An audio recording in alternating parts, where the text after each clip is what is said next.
This isn't a house, and it's definitely not a home. It's a prison. The shackles may be invisible, but they are still very real.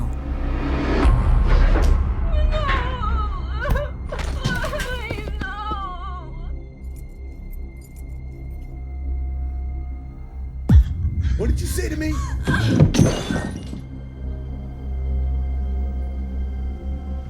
You think you can hide from me? No! We all wonder why the victims of abuse just don't leave. It's simple, really.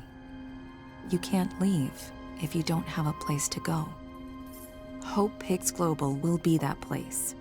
If you need help or want to find a way to help, visit hopepigsglobal.org. The end of abuse starts here. Hello everyone, welcome to the TheMsTexasShow. In this show, we highlight the amazing lives of our survivors from sexual assault, sex trafficking, domestic violence, as well as other traumatic events. We also invite our community leaders to come on and share their resources. Under the segment Military Time, we partner with the National Veterans Chamber of Commerce, and we invite our military and veterans to share their experiences during and after their services. The next segment is Beauty, Beauty for Ashes. This is the segment where we invite our pageants, our artists, as well as our ambassadors who are survivors and now making a huge impact in the community to share their platforms. If you would like to be a guest on the show, you can reach us by email at missusatexas@gmail.com. It's msusatexas@gmail.com, or you can also direct message us on Facebook at the same address, msusatexas. This show is sponsored by Hope PYX Global. It is a nonprofit organization that supports victim survivors and their families from all backgrounds and of human trafficking, domestic violence, and sexual assault. Now, without further ado, we're gonna introduce again our special guest, Miss Barbara Joy Hansen. Miss Barbara Joy Hansen is a NASCAR Stop Child Abuse Now talk show co-host, and she's also an international award-winning author of Breaks Her Silence. Barbara, welcome. Thank you, Miss Eileen, Miss Texas. It's a pleasure to be here. Thank you. Thank you for being here again. For some of you that doesn't already know, Barbara was on our show already, and she shared her testimony with a powerful testimony and brought hope, to us, and what she's doing amazing work to help children now in the Philippines. So today we're going to share a part 2 of her special presentation that is called Teens, Dating, and Violence. Why am I so messed up? Teen and dating violence. Why am I so messed up? Enough silence, enough shame. Child abuse casts a shadow the length of a lifetime, but God set me free from shame. At the age of 2.5 to 8, incest crept in my door by my grandfather on my mother's side. I was introverted, shy, I had low self-esteem, frightening nightmares, screaming in the middle of the night where my mother held me and comforted me and rocked me to sleep. She didn't know, and I couldn't tell her. I had no words, and I didn't know that she had gone through it. She kept that locked up inside her for 83 years. I lived in a Humpty Dumpty world of secrets. You don't have to be in prison to be locked up with shame. Although I am one person, I speak with the voice of many that have gone through domestic violence and sexual abuse. Stepping into a maximum security prison 20 years ago began a journey into a world I knew absolutely nothing about. Having been gifted with the deep gift of empathy and compassion for the underdog, I was primed for violence because of unhealed soul damage within. Rescuing a drowning swimmer, that was me with codependency. It was a journey, very personal, very dark, very difficult. As I entered a very dark world of a heroin, drug junkie, prostitute, a male prostitute, thinking I could help him and other prisoners. Pulled with a codependency by a kinship with that part of society, people often shun. I've come to realize there's a common thread in our stories: sexual violence. He had slept with about 400 women. He was my drug of choice. I was locked up in a prison of my own. We brought him in and out of our house over about an 8-year period. He'd call us from prison or from the crack houses, and we'd get him in a detox, and then it'd be round and round. Why did I act like that? Because of soul damage in both he and me. It was a very dark place for me to be. Age 3, this was my safe place. I loved going to my grandparents' farm. They were from Skaneateles, New York, came from Czechoslovakia, bought a farm. And this was my safe place. It was my grandparents that my grandmother cooked wonderful meals made from scratch. And my grandfather was a farmer.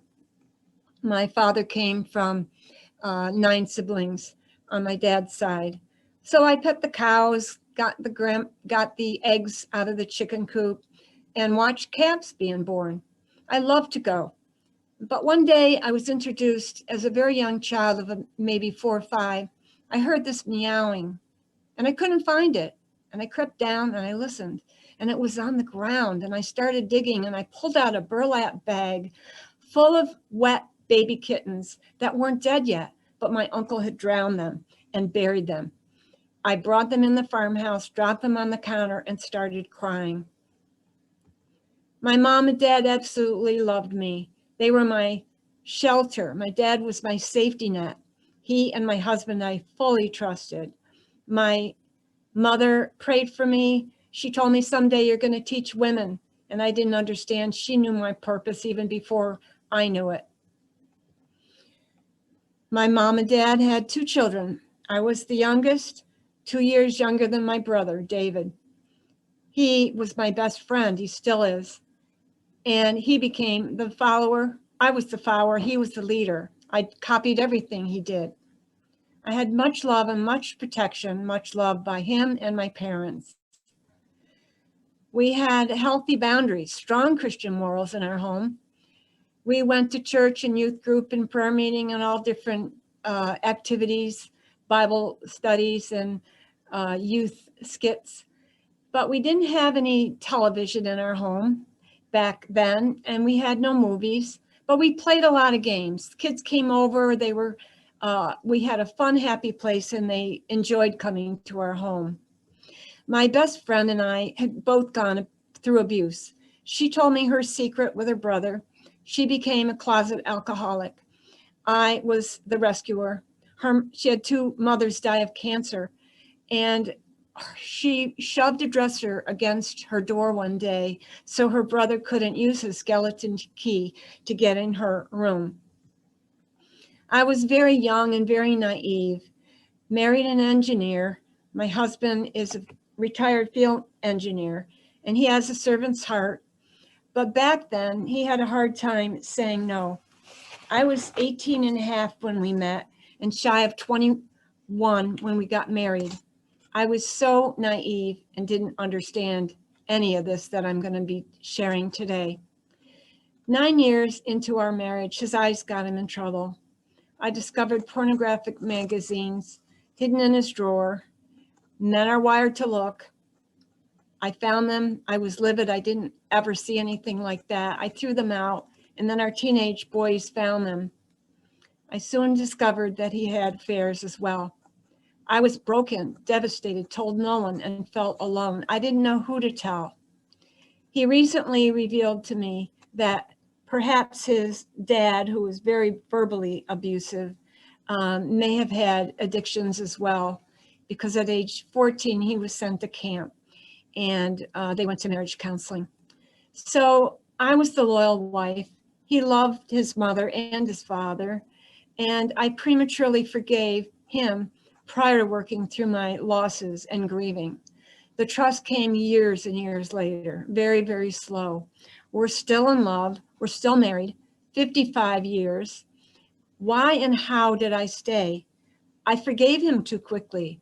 I didn't grieve. I became stuck. The trees' branches are lopped off. The curses passed on by both our families. It was a double sickness. We neither of us used drugs or alcohol, but we were both codependent with very unhealthy people. At the age of 27, I was a lost survivor, compassionate rescuer, rescued stray cats, stray dogs, then teens when our kids, 3 sons, had kids over. Some of them used drugs and some of them were adopted, so we connected. And then I rescued people with addictions. I was primed for violence, like an enabler or a magnet. This is my grandparents. My grandmother was spunky and fun and happy, and I had blocked out all those memories. So the only way I could go there was to just block it out. I was 2 to 8 with him. He took me for rides in his car, uncovering himself and molesting me. And he was always out of ice cream. So he set me up like a fish to a fish hook. Every single child needs to be protected and feel safe. He was part of the Mason Society, where women are below the man. My mother told me that she had to sit on her hands when she was a teenager to make herself hurt because she giggled a lot at the meals, and he would not allow her to giggle. He had to be served first. My uncle, Evie, who we called Happy, molested his daughters, my 2 female cousins. I wasn't molested. They told me when I was about 5 or 6. My mother couldn't protect me and I couldn't tell her because of post-traumatic stress disorder, which is exactly like amnesia. You are so stuck, and the longer it stays down in your brain, the longer the horror stays there. It's like the war vets, and I speak to the military. I was a trauma survivor, and it was so severe. I was in deep despair, no escape, stuck in denial. I was so sick here, preteen sex abuse by a clergy at a youth camp in New York State. He was having youth meetings at night and molesting by day. He did things to himself and to us. He molested some of my friends. No one knew. My body literally shut down and I couldn't start my period. I had to have hormone shots at age 16, which affected my ability to conceive a much wanted child. My husband and I tried for years with infertility, trying to conceive a much wanted child. So we asked my doctor one day about adoption, and another mother gave us her baby. This is our son, Todd. We adopted him at 5 days old. He's 5 months old here. And then I discovered I was pregnant. So I'm pregnant in this picture with 2 babies then who were 14 months apart. You can see the shame in my face, stuck with anger, stuck in denial, and the church was so void in helping me understand. I went through spiritual abuse. This drawing was given to me by a domestic violence survivor, stained glass pane, where the people are holding each other in the stained glass window with tears, saying, I wept and I tried and I prayed and I saw it, and he was cruel and hurtful, with shredding me with words getting ripped apart, and the church is silent.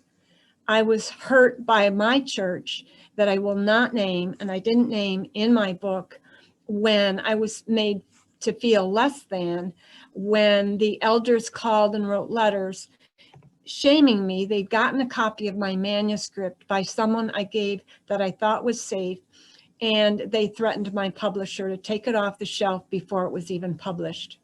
Questions to ask yourself: who am I? How do I see myself? How do others see me? Why do we rescue? What's wrong with me? Why do I end up in abusive relationships? Are all victims of abuse the same? What is sexual abuse and domestic violence? How has it affected me? What is codependency? How do we get codependent? And what does it mean to enable? And lastly, is soul healing even possible? Teen violence. The father, the uncle, the boyfriend is perhaps shaking the girl and she's scared to death. Maybe the alcoholic dad came home drunk and she has to hide to survive. She's frightened and scared and terrified. More questions to ask. How many of you have been hit, slapped, punched, or physically hurt by a parent or a friend or someone in your family on purpose? How many of you have been bullied? Is dating violence okay? Why is teen violence even accepted in society? And what can I do about it with prevention? Statistics of teen violence. 9.4% of teens experience violence. 1 out of 10 teens are victims of violence. 72% of 8th and 9th graders are supposedly dating. By the time a teenager is 16 years old, they have had sex or tried drugs. 11% of high schoolers and 6% of middle school students are physically hurt by a date. 1/4 of high school girls have been raped. Violence begins at age 12 or younger. 1 in 4 teens are victims of verbal, physical, emotional, and sexual abuse. Most teen dating violence begins in the home of one or both parents. Love is not abuse. It never should hurt. Love should never hurt. Teens involved in abusive relationships will tell, only 3% tell an authority figure or a teacher or a pastor. 3% tell. 6% tell a family member. And 75% tell a friend. And this is from Houston's Race Against Violence and 48 Hours TV show Loved to Death. That was a show that I watched in Salem, Massachusetts. What is dating violence? It is any abusive behavior to gain power and control over the other. It can be physical, sexual, emotional, economic, verbal, spiritual, visual, psychological. How does dating violence affect me? It intimidates, manipulates, humiliates, isolates, frightens, terrorizes, coerces, makes you do things you don't want to do, threatens, blames another human being, or hurts another human, or injures or wounds another human being. Love should always respect. You should always love yourself and others. Any type of violence is never, ever acceptable. Love should always protect. Teens don't fit in anywhere who have experienced violence or abuse. You have a right to say no tolerance for abuse. I had to say that to my husband, and he had to get therapy. I made him go, or our marriage was over. Your body is a temple. Create healthy boundaries. A boundary is an invisible line that's crossed or you cross that you shouldn't. So you need to know what boundaries are. Create good friendships. Let unhealthy, toxic relationships go. Why would somebody even hurt me? Teens receive mixed messages, how to behave from adults, peers, and the media. They may have a friend in a violent relationship. They may believe dating violence is okay because that's all they've seen or acceptable. It is absolutely not. They may have been exposed to harsh, absent, or no parenting. They may have been exposed to a lack of parenting supervision or no parenting in their life, no discipline, monitoring, warmth, or love. Parent may be incarcerated, in jail, or gone completely. Does dating violence affect my health?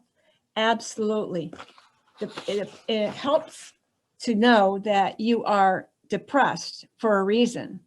So you're more likely to be depressed if you've gone through any kind of violence.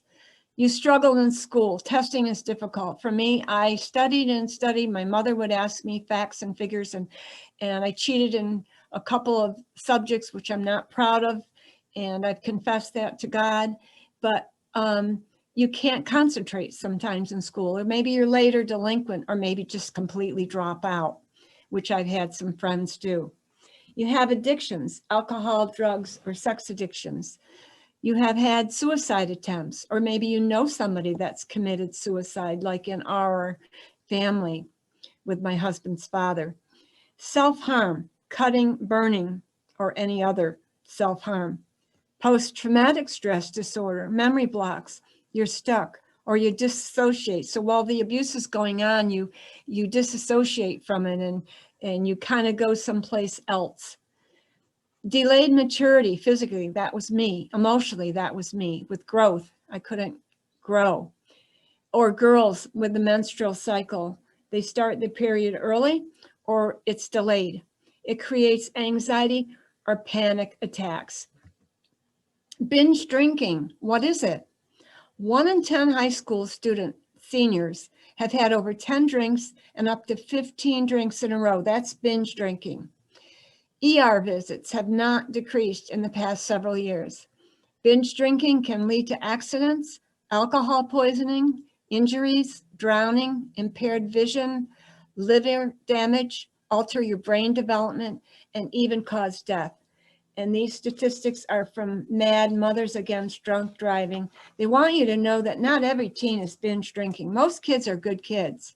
Tell your kids when they're good. Make sure you affirm them. Parents need to show love, set clear rules and consequences for underage alcohol consumption.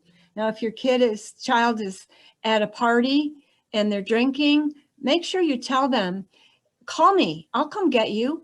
Or if you are with somebody that's drinking on the way home, that's not healthy. That's not good for you either. So make sure somebody drives that is safe. My granddaughter often gets called and she brings somebody home from a party. She's 20. Abusive men are often abusers themselves. They have seen abuse in the home and they often repeat it. This girl is so scared. Examples of abusive behavior: physical abuse, where they spit at you, they may poke you, shake you, grab you, push you, throw things or throw objects at you. They hit you, they restrain you, they block your escape. You can't get out of the room. They may beat you or kick you or use weapons or burn you or burn maybe your clothes. They strangle you, slapping, pulling your hair. It includes reckless driving.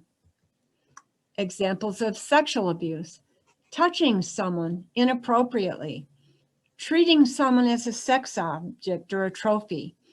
I've had friends that have gone from man to man in dating relationships or in a marriage, and they get another man hooked up before they get rid of the other one because they can't be alone.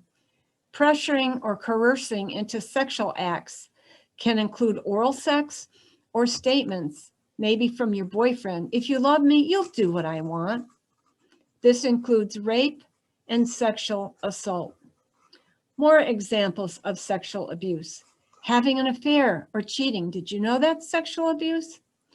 Forcing sex in front of or with others present. Pornography, viewing or showing someone. Sex offenders go in this category. They almost always view or make you view as a child pornography before they sexually assault you. Inappropriate, unwanted phone calls, emails, texting or sexting. Sexual photos of yourself or your partner online. 1 in 3 teens send explicit photos to each other. Now you can be sure that if you send naked pictures of you or your boyfriend to one another, they're going to go out to other students, or online, they're going to go to sex offenders. That's a very, very dangerous thing to do, and parents need to know what you are doing. Nelson Mandela says education is the most powerful weapon to change the world. Startling statistics of sexual abuse: 1 out of 3 girls and 1 out of 5 boys have been violated. Every 2 minutes, a child is molested under the age of 18. Every 5 minutes, a woman is raped or sexually assaulted. Incest is an act of violence. Nearly 90% of all sexual abuse is incest. Incest is the most common of all crimes. And in Leviticus 18:6 in scripture, it says, no one is to approach any close relative to have sex. 90% of inmates have been molested and don't tell or don't get help. And guards turn the other way and inmates sexually assault each other. And they come out of prison sometimes worse than they went in. I'm in prison ministry. I've been in countless numbers of prisons all over the world.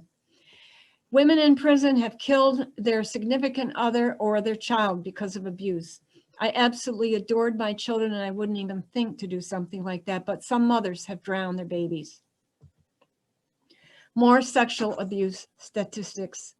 The average length of an incestuous relationship is 3 years or longer. It is as common as shoplifting. Every person violated, it is multiplied by 8. 60 to 90% of sexual abuse happens to girls. Victims are 4 times more likely to be depressed or suicidal. Many victims have sexual addictions and have had abortions, can't or don't tell anyone. One of my friends had abortions, and when she got pregnant with her last child, my mother took her in because her parents turned their backs on her. She was a pastor's daughter. And my mother kept that secret safe. I didn't even know my friend was staying with my parents. Child molesters molest an average of 120 to 350 children per perpetrator. That statistic is in Sports Illustrated. 1999 coaches abusing children they coach. Now think about the coaches that have been caught in the Olympics and they're in prison now for sexually abusing children. Sexual assault is criminal. Tell, and speak out and be believed.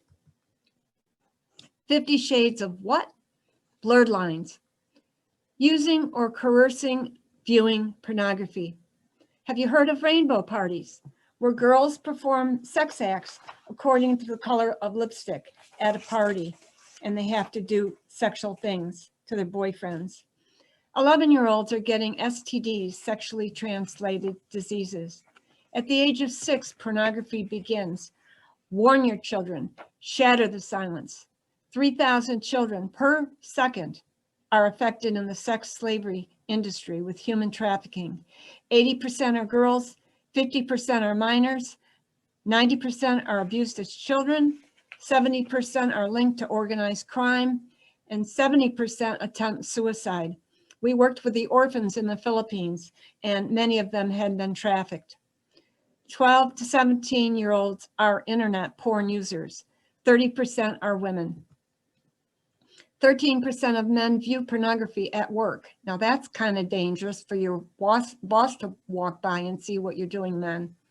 Social media violence comes from Hollywood. They're the biggest ones to have sexual things come on TV or in movies. Kids do video games. Some of them are very, very dangerous. Or comic books, they see violence and they think that's okay. Or maybe pornographic magazines. Not all rap music, but parents need to listen to what your kids are listening to. Lil Wayne with Love Me song teaches that women are dehumanized. It has a huge impact on kids, especially junior high kids. Websites offer hope and healing, are concerned that media violence has negatively impacted our children. So you can look these up, commonsensemedia.org, ShellyLubin.com. She's a former porn star advocate against violence. Another one is a former porn star ex-prostitute, thepinkcross.org, and listentothecry.org with my website. I have many interviews. I've been on the Dr. Oz show. I've been in a movie in CBN Asia, the 700 Club, while I was in the Philippines, a 4-minute documentary of my life. On sexual abuse, I speak about pornography, infidelity, adoption, family suicide with my husband's father. I can identify a lot of different things because of what I've gone through and overcome. I speak about sexual addictions, prevention, as an advocate and humanitarian aid worker. Psychological and emotional abuse, threats of violence, suicide, abandoning. This comes with stalking. Sometimes you tell your boyfriend, I can't date you anymore, and he stalks you. He controls or manipulates you. Maybe he lies to you, or the victim is closely monitored. They're bullied, they're shamed, they're blamed. He or she yells, rages, verbal anger, unresolved. Hurting your pet or killing your pet, that is one of the worst. More emotional abuse. Isolating the victim where they feel all alone. I did. Giving the silent treatment. They won't talk to you for days or sometimes weeks, and you don't even know why they're mad. Maybe they break or take away your valuables or things that you want. They may break things that are necessary, like school, homework, or rip them up. Maybe they keep you away from your friends or your family. Name calling, this is a big one. They call you bitch, hoe, slut, or other derogatory names. As I said, I went through spiritual abuse, using pastoral authority or leadership to manipulate or control the victim. Sometimes people leave churches or hop from church to church and they're not understood. I had an ex-prostitute come in the church that we were going to, and she had been through so much abuse of all different kinds, and she cried and cried every week. I knew she was a victim when I gave her my book, and she came through my support group twice and brought others with her. Ridiculing another's beliefs. Scripture or religious material to control your thoughts, that's spiritual abuse, behavior, or feelings. And one big one is a religious cult to control, coerce, or manipulate. Incest is often in this group of religious cults. The Batterer, no tolerance. The girl's scared to death of her uncle, her father, maybe her alcoholic dad, where she has to escape or go upstairs or hide under her bed when he comes home from drinking. Characteristics of a batterer. Maybe they're jealous of your boyfriend, your girlfriend, your parent, or even their own child. Power and control, that's a big one, where they isolate you. And so you have to hide to survive. They have a Dr. Jekyll or Mr. Hyde personality where it's a split personality. You never know which one's going to surface. Explosive temper. You never know when they're going to get angry. Do they act or do you react? Projection. They master blame you. You're always wrong. Narcissists come in this. A narcissistic personality. They're always right. History of violence. The generational curses are passed on from generation to generation. More characteristics. Denial of their responsibility. They never admit. They play mind games. They twist your words. They trick the victim. Past, present, legal problems. No money or no job. They abuse or threaten the pet. Or maybe they threaten suicide or threaten to kill you, homicide. Behavioral acting out. Now this can be either the victim where you cling to them because you can't escape, or the perpetrator clings to you. Whining to get their way, crying where they're sad or unhappy all the time. They're rebellious. They throw temper tantrums. Bedwetting. Thumb sucking. It's okay if you're a baby and you suck your thumb, but as an adult, no. I was at a conference and a woman was sucking her thumb in the front row. I knew she was a victim because she was sucking her thumb, and she came up at the end and just started weeping and talking to me and got my book. Nail biting, chewing pens or other objects. Almost all the women in my group, including myself, I used to bite my nails. I don't anymore. You see fighting at home, or maybe they get in trouble with the law. Aggressive behavior, they act like a child, or they revert into a child.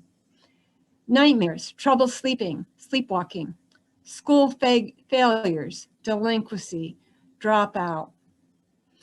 I might mention that sex offenders connect with children more than they connect with adults, because children are very vulnerable, they're accepting, and they can be reeled in very easily.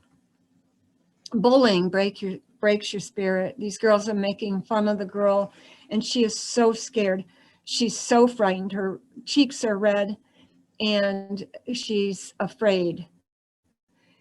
More behavioral statistics: bullying, mocking, gossiping, threats to peers. Animal cruelty is one of the worst forms. The animal's helpless, and you love your pet. Property destruction, where they're going to hurt your property or take it away. Drug and alcohol abuse is in another category with behavior. Sexual promiscuity or sex addictions. I ran from men. I made a boyfriend take me home one day from a date when I was in college, because I was afraid to ask him to take me to the bathroom. I was so introverted and so shy and so backwards. Eating disorders, binging, anorexia. I had anorexia or purging. Barriers of leaving the batterer or the perpetrator. The victim hopes for change. Always you hope, but they give you empty promises. Maybe they're financially depending on you to give them money, or they withhold money, or their checkbook is not given to them, so they withhold it from the victim, creating the need to steal. Drug dealers steal all the time. It was dangerous for us to take a drug dealer in our home. Isolation gives you no support or resources. You feel all alone, and you think, how can I leave this person? How can I survive? The faith and culture issues are different. You fear severe physical attacks to you or your children. Verbal threats of homicide or suicide. Are they going to kill me? Are they going to kill themselves? They threaten you. Violence facts. 75% are murdered after the victim leaves the perpetrator. 25% of college students are raped. 95% of rapists get away with it. 88% of college students do not report it. My granddaughter's best friend was attacked by a college student she was dating, and she never reported it to her school. 1 to 10 youths who've been victim of both dating violence and rape have attempted suicide. 1 in 2 women and 1 in 4 men experience sexual assaults. 2,337 assaults are reported to rape crisis centers, and that statistic is a couple years older, and that is in Massachusetts, that many. Are you a victim or survivor? Do you love or do you hate? Teenage girls, if your father doesn't love you or show love in the home or show love to your mother, they will absolutely, your teenager will go to try to find that with another man or a young man or a date. And sometimes that will definitely lead to sexual assault, sexual abuse. The forgotten victims, the children.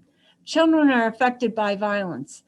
They come out of the womb and they see or hear, even if they can't even talk or aren't targets of the mom and dad cursing or fighting or yelling or screaming or inappropriate sexual behavior in the home. Some of the homes in the women that I've taught have had their parents have many boyfriends, and that is so inappropriate. In the home, they've seen them have sex. Children learn violence is acceptable or the norm to solve their problems. They observe violence towards their siblings and peers. This includes bullying behavior. Children and teens most likely will continue the cycle of abuse into the next generation, where they will then have friends and dating relationships that continue the violence. And 70% of batterers also abuse their own children. Who am I? A victim or survivor? I did this with the victim mask and the survivor mask. The victim says, who am I? And at the bottom it says, how do I see myself? Now in my class, I pass these out, and this is how I used to see myself. I'm no longer there. So as a victim, I saw myself shamed and blamed and enabled. I was condemned, controlled, damaged, full of pain, panic, loss, helpless, silent, screaming, broken, shattered. I was in a dungeon of no escape, a black hole. Bad. I felt bad about myself, an outcast, a walking wounded. I was in a cocoon, no identity, fear, full of chains and guilt and shackled, full of despair. I was the underdog and the rescuer. Then in my class, I pass out a blank mask and I give out this. Who am I? A survivor. I don't have these words on them. How do others see me?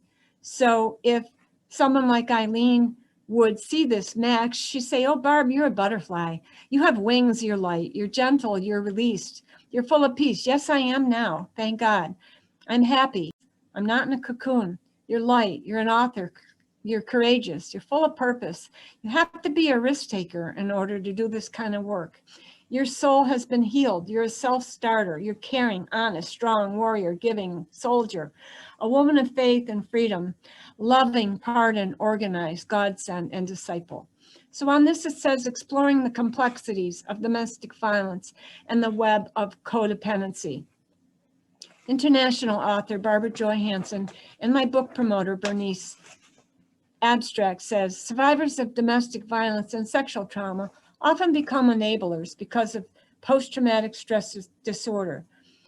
I, with my personal vulnerable journey, resulted in poor choices I made, but it helped me understand the whys of my experiences, including the questioning and the very core of my existence, with a codependency addiction involving a male heroin addict.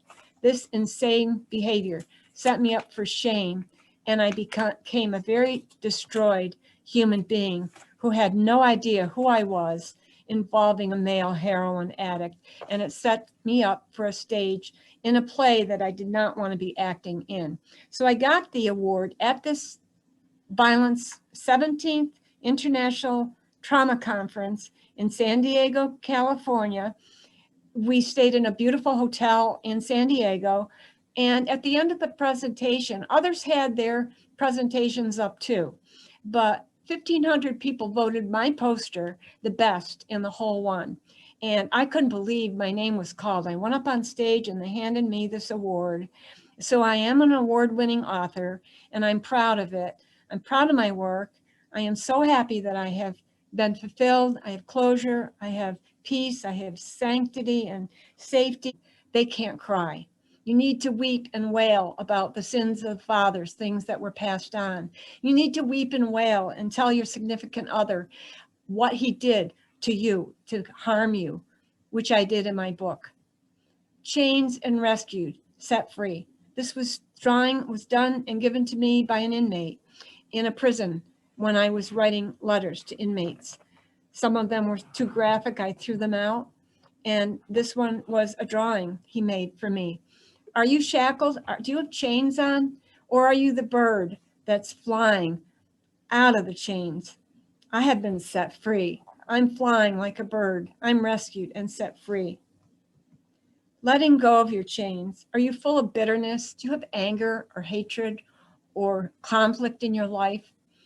Are you scared, frightened? Do you have fear? Are you seeking approval instead of knowing who you are and knowing your purpose? Do you have unforgiveness in your heart? Do you have unkind words coming out of your mouth? The tongue is the worst member of your body. Do you have bad thoughts? Tempting thoughts? If you do, you need to tell somebody else that understands you and work through it.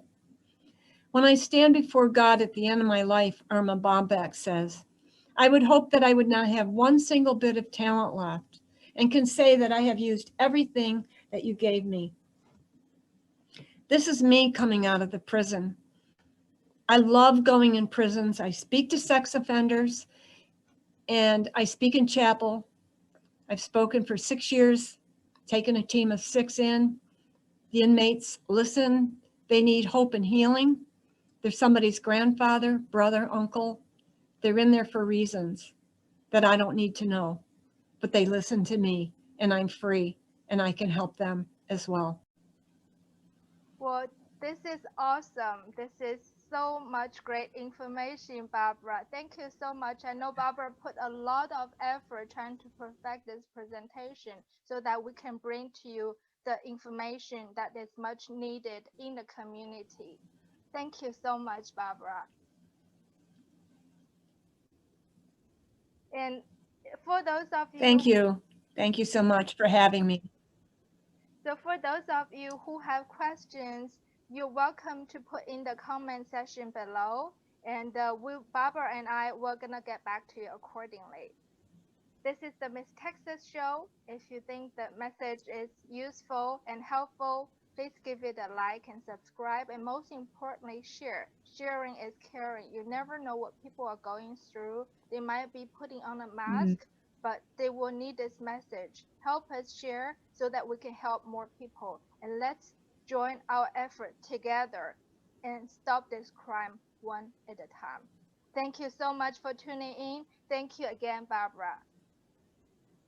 Thank you, Eileen.